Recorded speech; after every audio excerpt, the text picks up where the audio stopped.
My phone lit up in the middle of a client dinner. We've decided it's best if you step away from the family for now. Sent to the group chat. No call, no warning, no dignity. The message was from my father, the kind of man who shook hands too hard and smiled like he was doing you a favor. The kind of man who loved to humiliate with phrasing like, "we've decided," when really it was him. My aunt reacted with a thumbs up. Of course she did. She'd been angling for my seat at the fund for years. I stared at the message for a full minute. Then I typed, "Understood, I'll respect that, and step away from the family fund, too." Simple, clean, deadly. They didn't answer. I didn't expect them to. But 37 minutes later, I got a flurry of texts from my cousin. "Wait, what do you mean, step away from the family fund?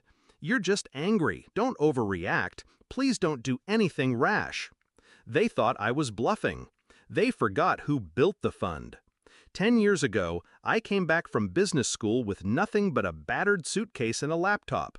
My father laughed when I said I wanted to formalize the family investments. "You want us to let you handle the money?" Back then, my job was Christmas cards and tax receipts. But I was quiet, patient, dangerous when underestimated. So I did what they never do, the boring work. I audited, consolidated accounts, refinanced assets no one had touched since the 90s.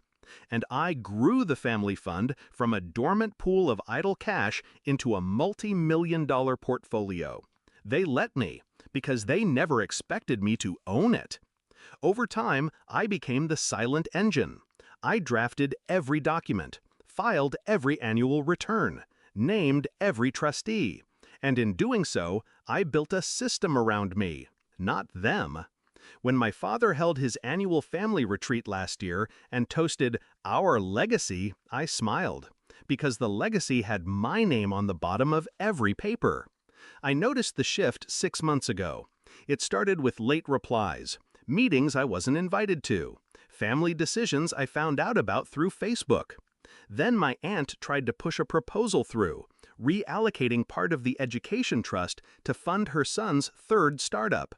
The paperwork landed on my desk. I rejected it, citing misalignment with fiduciary goals and conflict of interest.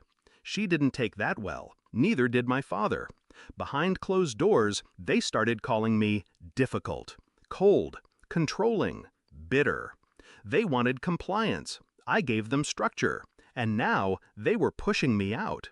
That was the mistake. The night they sent that message, I sat at my desk with a glass of bourbon and opened the vault. Not literal gold, digital power, access, control. The trust fund? 3 signatures needed to dissolve it. Mine was 1. I revoked my consent. The property shell company? I held 51% of the managing entity. I froze spending. The account passwords? Reset. The fund?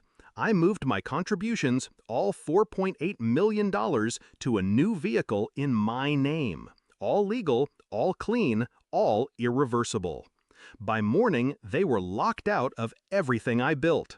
They called. My father first. No apology, just fury. "What the hell do you think you're doing?" I let silence stretch. Then I answered, calm as ice. "Respecting your request to step away." By day 3, the panic set in. The family fund manager called, asking about missing authorizations. The property development deal in Lisbon fell through.